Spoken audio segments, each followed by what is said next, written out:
All right, y'all. General Africa is banging out these stories today. I got an NFL one for you. Things are heating up, man. They're getting pretty testy between the Chargers and Joey Bosa and his representatives. The Chargers have just issued a statement saying their best offer has been rejected by Bosa's team, and that now they have to restructure their their initial offer.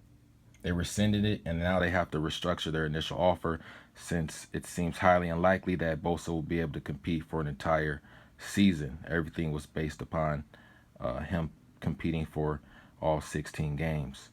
Um, of course, Bosa's representatives were upset about this. The Chargers playing a media game and taking the negotiations public, and one of his representatives uh, issued a follow up statement claiming that it's ironic that the Chargers said that when, on the eve of training camp, the Bosa team sent a proposal to the Chargers that was ignored for the first 14 days of training camp.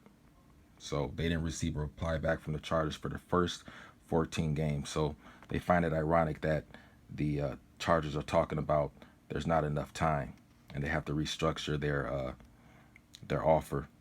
Basically, what the issue is that Bosa and his team are fighting to get favorable offset language and a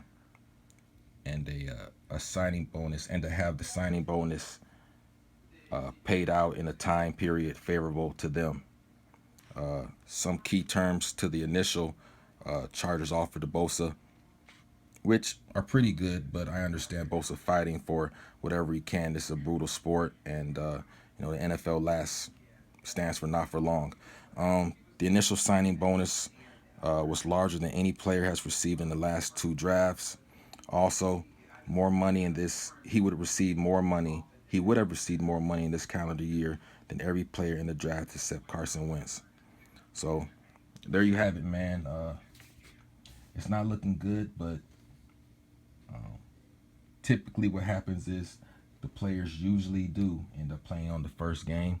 In the first game, that's almost always what happens, but there are exceptions. Bo Jackson decided to play baseball, and there's a couple other stories. So I do believe that Bosa will be playing in week one, but you never know. Uh, I got to give this dude props, man. He's very, very confident in his skills and his ability, and he is a good player. Good player. But you never know about how those skills will um, transcend from the college level to the NFL level, you know. And and like I said, the NFL stands for not for long. You got to fight for every penny because these owners are not going to um, fight for you if it's not in their best interest. No matter how much they like you, when your time is up, your time is up. So we'll see what happens. I do believe Joseph will be playing it. Bosa will be playing in week one, but you never know. I'm out.